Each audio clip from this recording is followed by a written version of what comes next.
नेपाली कांग्रेस के सम्मानित अध्यक्ष और सम्मानीय प्रधानमंत्री आदरणीय शेर बहादुर देवबा जी, कांग्रेस के वरिष्ठ नेता आदरणीय रामचंद्र पौडेल जी, पूर्व प्रधानमंत्री आदरणीय पुष्पकमल दहाल जी, पूर्व प्रधानमंत्री आदरणीय माधव नेपाल जी, पूर्व प्रधानमंत्री केपी ओली जी, यहां मंच पर उपस्थित सभी सम्मानित नेतागण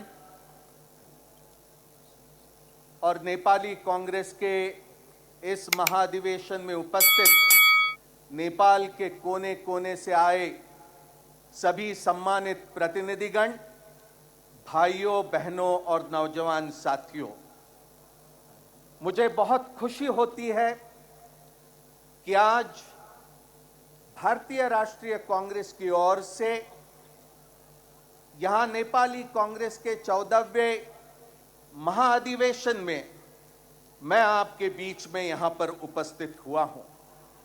मैं भारत के लोगों की ओर से भारतीय राष्ट्रीय कांग्रेस के अध्यक्ष आदरणीय सोनिया गांधी जी की ओर से और हमारे पार्टी के समस्त नेताओं की ओर से आपका नेपाली कांग्रेस का ये महाधिवेशन यशस्वी बने, ये शुभकामना देने के लिए मैं यहां पर उपस्थित हुआ हूं। 34 साल पहले 1947 में मुझे संयुक्त राष्ट्र संघ के महाधिवेशन में बोलने का मौका मिला था। उस समय मुझे जिस तरह से गौरवान्वित होने की एक भावना थी, उसी तरह से आज नेपाली कांग्रेस के महाधिवेशन के सामने बोलते हुए मुझे गौरव की अनुभूति होती है, क्योंकि आप लोकतंत्र की एक बहुत महत्वपूर्ण कड़ी है, इसकी पूरी तरह से मुझे जानकारी है। The Indian national Congress is confident that Nepal would continue to make progress towards peace, prosperity, and all-round development.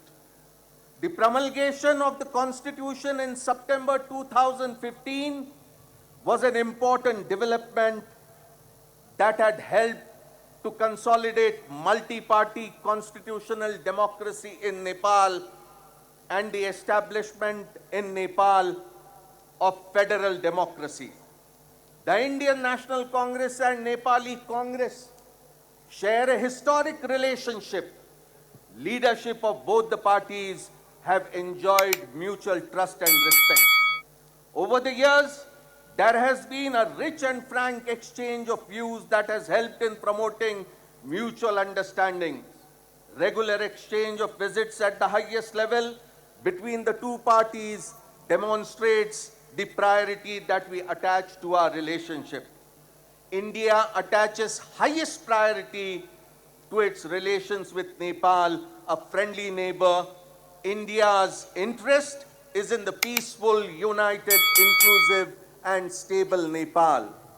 Our age-old ties with Nepal are unique and special, characterized by an open border based on shared history, geography, culture, close people-to-people ties, mutual security, and close economic linkages. India has been and is assisting Nepal through a broad-based development partnership program which includes training and education, cross-border connectivity, infrastructure development, and in various other fields. Sonia Gandhi ji की ओर से मैंने एक पत्र आदरणीय शेर बहादुर देवबा जी को प्रस्तुत किया है। सोनिया गांधी जी स्वयं यहां पर आकर बहुत खुश होती, आपसे मिलकर बहुत खुश होती, लेकिन वहां नई दिल्ली में लोकसभा का अधिवेशन शुरू है और इसलिए उन्होंने खेद प्रकट किया कि वो आपके इस महाधिवेशन में उपस्थित नहीं हो सकी। हमारी ये शुभकामना होगी कि आपका ये महाधिवेशन पूरी तरह से यशस्वी हो और नेपाल तरक्की के रास्ते पर तेजी से आगे बढ़ता रहे और यहां शांति और सद्भावना, यहां लोकतांत्रिक तरीके से मजबूत होते रहे। कुछ प्रश्न भारत और नेपाल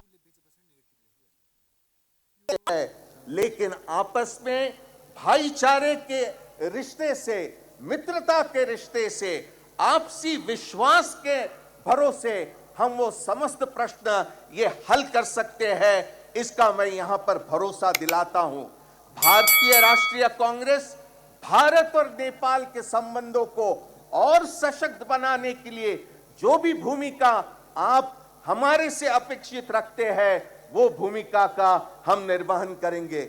मैं इन्हीं शब्दों के साथ फिर एक बार बहुत बहुत शुभकामनाएं देता हूं और यहीं पर मैं अपनी वाणी को विराम देता हूं। जय नेपाल।